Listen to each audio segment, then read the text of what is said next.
Halo penduduk bumi dimanapun berada, kembali lagi bersama saya Cucu Piccolo dari planet Namek. Pada kesempatan kali ini saya akan coba berinovasi dalam mereview film, yaitu dengan cara maraton. Dan film pertama yang akan saya review adalah film Rurouni Kenshin tahun 2012. Film ini sendiri merupakan adaptasi dari anime yang berjudul Samurai X. Buat antum-antum yang lahir tahun 90-an pasti tahu dong dengan anime ini. Dan menurut saya pribadi, film ini merupakan film live action terbaik. Karena aplikasi dari anime ke live actionnya itu nggak jauh beda. Tidak banyak efek CGI yang digunakan di film ini. Tapi hal itu tidak mengurangi nilai dari film itu sendiri. Karena respon dari para penontonnya pun bagus. Tak lupa jika kalian suka dengan videonya bisa subscribe channel ini. Oke, tanpa berlama-lama lagi langsung saja kita simak videonya dan tetap di DIY.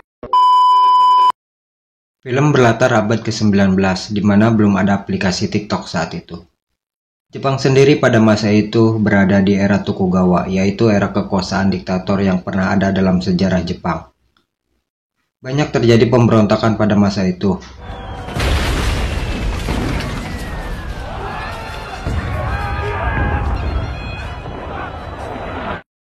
Dan film akan bercerita tentang seorang samurai yang bernama Kenshin Himura.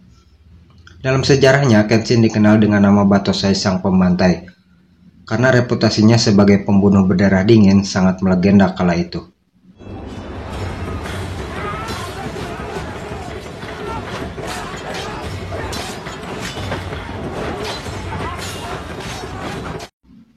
Scene berganti 10 tahun kemudian, di mana saat ini Jepang sudah berada di era Meiji, yaitu era di mana pusat pemerintahan kembali kepada pimpinan seorang kaisar.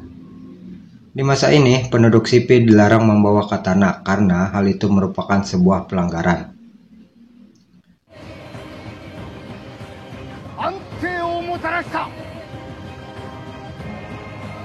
Di tempat lain, kita melihat seorang wanita yang bernama Megumi. Dia adalah seorang dokter dan ahli dalam bidang medis. Dalam film ini, seseorang yang bernama Kanryu memanfaatkan kemampuan Megumi untuk membuat opium demi kepentingan pribadi.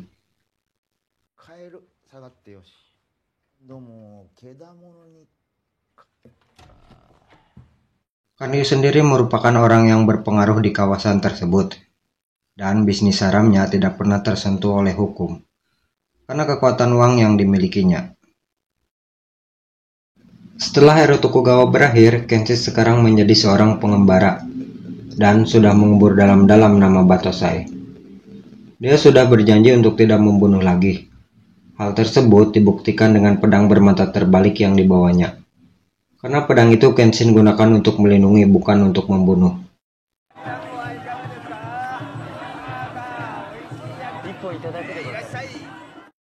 Sementara itu, terjadi sebuah kasus pembantaian yang mengatasnamakan Batosai sebagai pelakunya. Namun, seorang polisi yang bernama Hajime Saito beranggapan bahwa ini bukanlah ulah Batosai. Karena dia sangat mengenal Batosai sejak era Tokugawa dulu. Dari luka yang didapat para korban, Saito beranggapan bahwa ini bukanlah jutsu milik Batosai.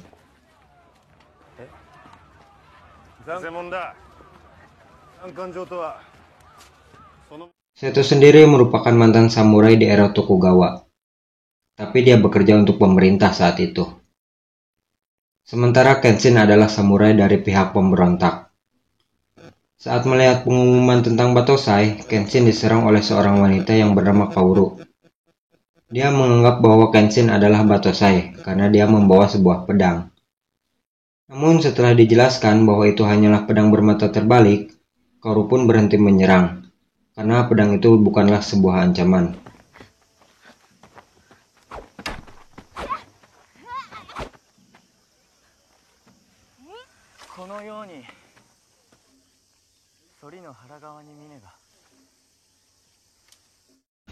Di kediamannya, Kanryu sangat marah kepada anak buahnya.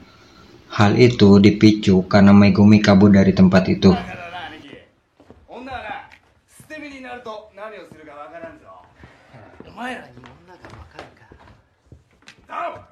Kemudian Kanryu memerintahkan seorang samurai yang bernama Jinei untuk mencarinya. Dari perkataan Kanryu, kita mengetahui bahwa Jinei adalah orang yang bertanggung jawab atas pembantaian yang mengatasnamakan Batosai. Hal itu dia lakukan untuk memancing Batosai yang asli muncul. Sementara itu, Megumi sendiri berada di kantor polisi untuk meminta perlindungan. Jinei yang sudah membaca skenario dari pas sutradara mengetahui keberadaan Megumi.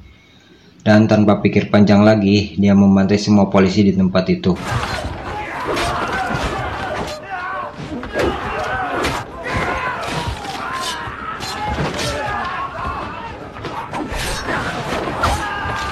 Beruntung Megumi bisa kabur dari sana. Kaoru yang sedang menolong seekor kucing melihat Jinei berjalan kemudian mengajaknya untuk bertarung. Aduh, jangan penyakit teman. Jelas pertarungan itu dimenangkan oleh Jinei karena perbedaan kekuatan di antara mereka. Kemudian Jinei bersiap untuk membunuh Kaoru, tapi secara tiba-tiba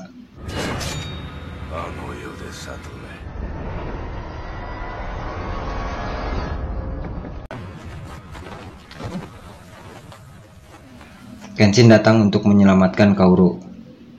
Sebagai seorang samurai yang sudah berpengalaman, Jinei mengetahui bahwa pergerakan yang dilakukan Kenshin bukanlah milik orang biasa. Kemudian Jinei mengeluarkan genjutsu andalannya. Dan benar saja, genjutsu itu tidak berpengaruh kepada Kenshin yang sejatinya adalah mantan seorang pembunuh berdarah dingin. Lalu Kenshin membawa Kaoru pergi dari tempat itu. Singkat cerita, dojo Kaoru diserang oleh preman suruhan Kanryu. Saat para preman akan mengobrak-abrik tempat itu, lagi-lagi Kenshin datang untuk menyelamatkan Kaoru. Dengan tangan kosong, Kenshin mulai menghajar satu persatu preman yang ada di sana.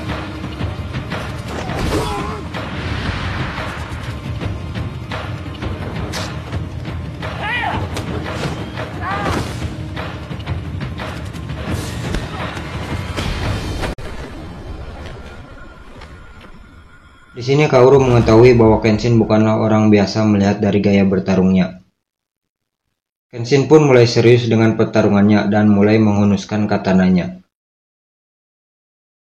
Kenshin mengatakan kalau gaya bertarung Batosai adalah Hiten Mitsurugi, yaitu teknik yang digunakan untuk menghadapi musuh dengan jumlah yang banyak.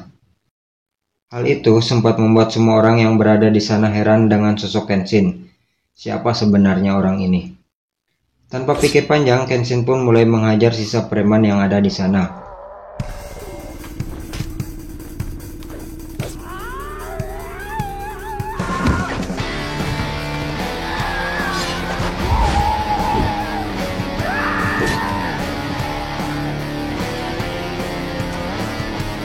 Sampai akhirnya polisi dan warga datang ke tempat itu dan membawa mereka semua. Di dalam penjara, Saito menemui Kenshin dan mengatakan kalau Kenshin adalah Batosai sang pembunuh legendaris. Hal tersebut sempat didengar oleh seorang tahanan yang bernama Sanosuke Sagara. Kemudian Saito membawa Kenshin kepada atasannya yaitu Tuan Yamagata.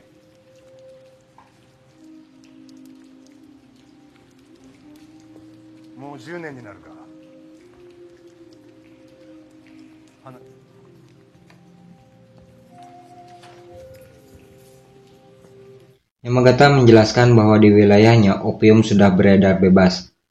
Tentu saja hal tersebut sangat meresahkan. Dan polisi tidak bisa berbuat banyak karena pengedar itu sudah ada yang membackingi. Secara tidak langsung Yamagata meminta Kenshin untuk membereskan hal tersebut dengan caranya.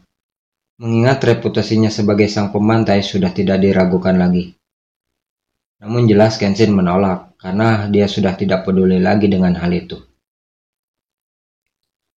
Kemudian Saito mengatakan bahwa pedang Sakaba yang dimilikinya adalah sebuah lelucon.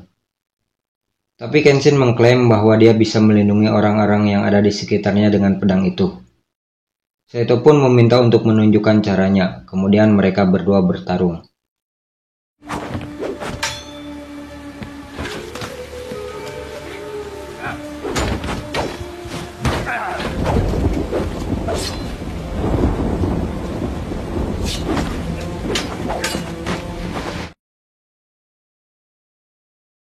Sayang dalam pertarungan ini mereka tidak benar-benar mengeluarkan jutsu mereka masing-masing.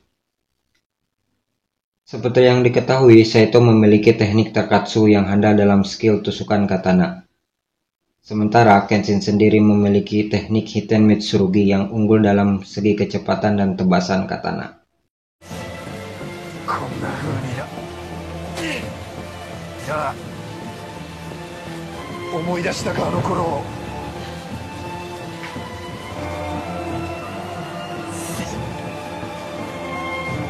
Singkat cerita, Kaoru membawa Kenshin ke dojo-nya. Awalnya Kenshin menolak karena Kaoru sudah mengetahui siapa Kenshin sebenarnya. Akan tetapi Kaoru mengatakan bahwa dia tidak mengenal Batosai. Yang dia kenal hanyalah Kenshin sang pengembara.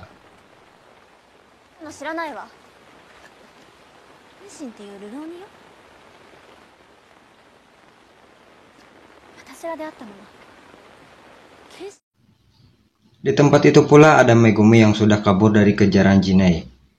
Ternyata dia dibawa oleh Yahiko ke tempat itu.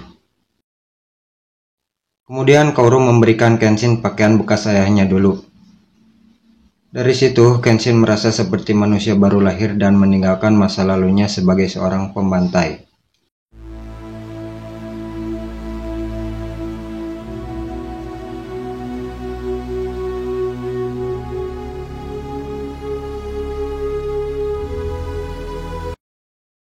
Di sebuah restoran, Kenshin dan yang lainnya sedang makan. Tiba-tiba Kanryo dan anak buahnya datang, lalu memberikan sejumlah uang kepada Kenshin. Hal itu dimaksudkan agar Kenshin mau menjadi pengawal pribadinya. Jelas hal itu ditolak oleh Kenshin karena Kenshin sama sekali tidak tertarik. Tapi saat Kenshin memungut uang yang berserakan, tiba-tiba seorang berandalan yang bernama Sanosuke Sagara meminta uang itu dan akan bertarung dengan Kenshin yang tak lain adalah Batosai sang pembantai. Setelah itu Kenshin meminta Sanosuke untuk mengikutinya dan akan melakukan pertarungan itu di luar.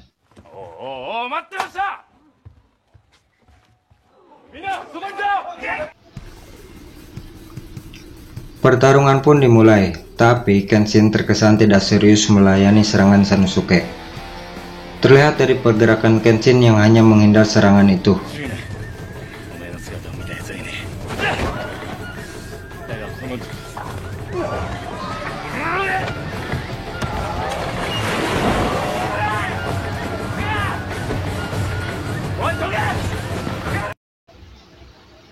Hingga akhirnya Sanosuke capek sendiri. Hal itu pun menyudahi pertarungan di antara mereka. Sementara itu di tempat Kanryo kita melihat sebuah senjata otomatis yang baru saja dimilikinya. Dengan senjata tersebut membuat Kanryo merasa kuat dan akan mengembangkan bisnis opiumnya ke wilayah di luar Jepang.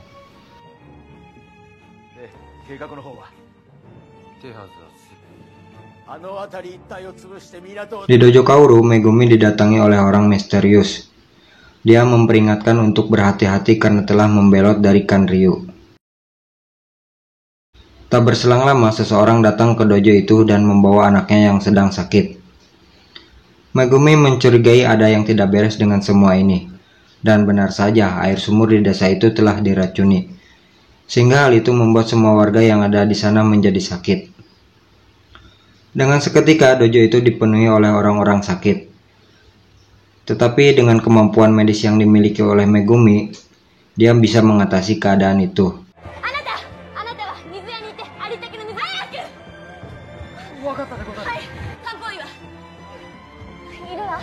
Sehingga orang-orang bisa sedikit tenang dengan penanganan yang Megumi lakukan.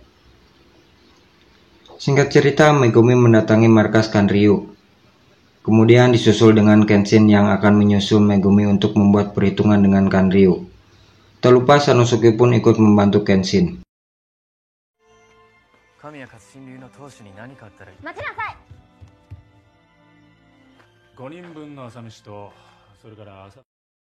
Di dalam sebuah ruangan, Megumi mengatakan bahwa kedatangannya ke tempat itu bukanlah untuk membuat opium, tapi untuk membunuh Kanryo.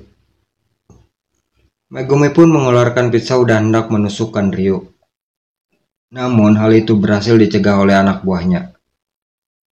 Di luar rumah, Kenshin dan Sanosuke mulai menghajar anak buah Kanryo.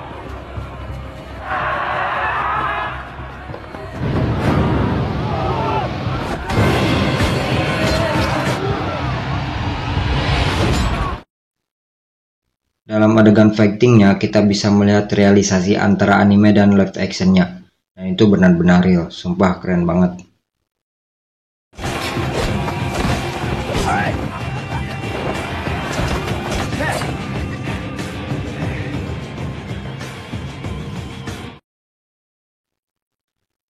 Di dalam rumah, Kenshin dihadang oleh anak buah Kanryu, dan Sanosuke menantangnya untuk berduel dengan tangan kosong. Sementara Kenshin berhadapan dengan pria bertopeng bersenjatakan pistol. Pertarungan di antara mereka berdua pun berjalan cukup sengit, di mana kita melihat Sanosuke bertarung sampai ke dapur dan Kenshin berusaha menghindari tembakan peluru.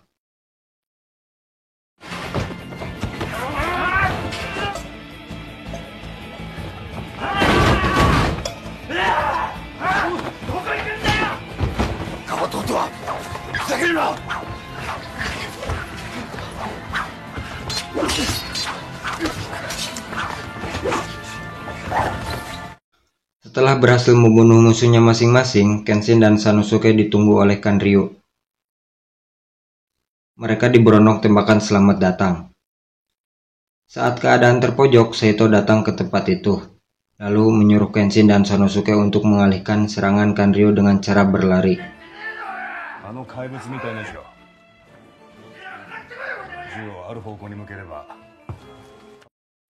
Saat Kanryu terfokus pada Kenshin, Saito mengeluarkan teknik Takatsunya dan berhasil menghentikan tembakan dari senapan Kanryu.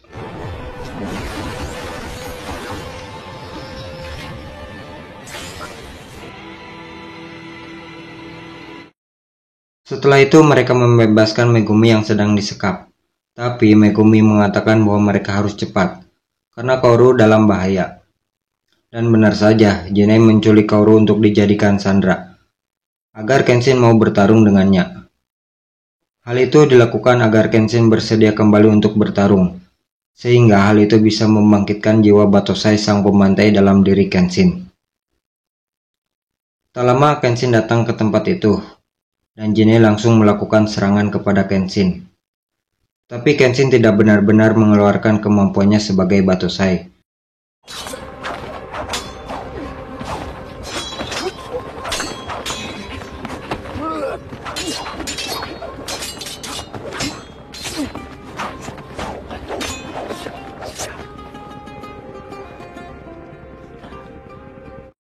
Sehingga hal itu membuat Jinai kecewa dengan apa yang dilakukan oleh Kenshin. Jinai pun mulai memprovokasi Kenshin dengan menggunakan genjutsunya kepada Kaoru.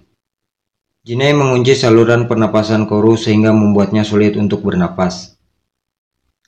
Lalu memperingatkan Kenshin untuk lebih serius dalam bertarung, karena dia hanya mempunyai waktu 2 menit untuk membunuhnya, sebelum Kaoru benar-benar mati karena kehabisan napas. Karena genjutsu itu tidak bisa dibatalkan kecuali dengan membunuh penggunanya. Kenshin pun mulai serius dengan pertarungannya, karena dia tidak memiliki pilihan lain selain membunuh Jinai.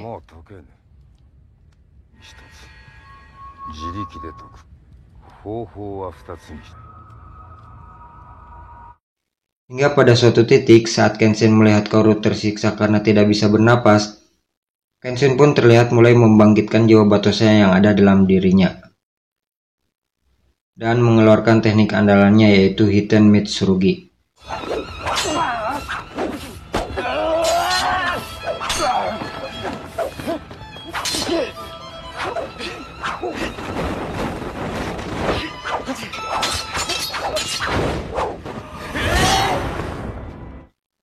Seketika itu, Jinai tersungkur karena hantaman katana milik Kenshin.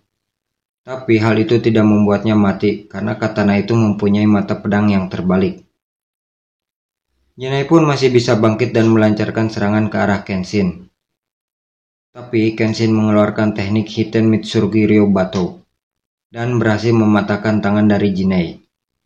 Itu artinya Jinai tidak bisa menggunakan lagi katananya. Saat Kenshin akan mengeksekusi Jinai, tiba-tiba Kaoru bangkit dan berbicara.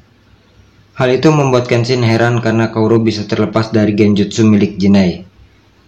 Ketika Kenshin terfokus pada Kaoru, Jinai bangkit dan mengatakan bahwa dia akan mengakhiri semua ini. Saat Kenshin bersiap dengan serangan Jinai, di luar dugaan Jinai melakukan harakiri, sehingga membuatnya mati pada saat itu juga. Film pun berakhir dengan datangnya polisi ke tempat itu.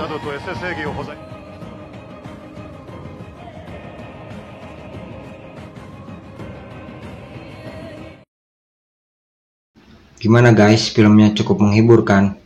Sebagai film live action, film ini cukup bagus jika dibandingkan dengan genre sejenisnya seperti The Last Airbender atau Dragon Ball yang dibintangi oleh Om Choi Yun-fat ya. Oke, next video kita akan mereview sequelnya yaitu Rurouni Kenshin Kyoto Inferno yang akan menampilkan lebih banyak lagi tokoh antagonisnya. Akhir kata, saya dan seluruh kru Mondai TV dan segenap fans Miyabi yang sudah tobat mengucapkan terima kasih dan tetap di DIY.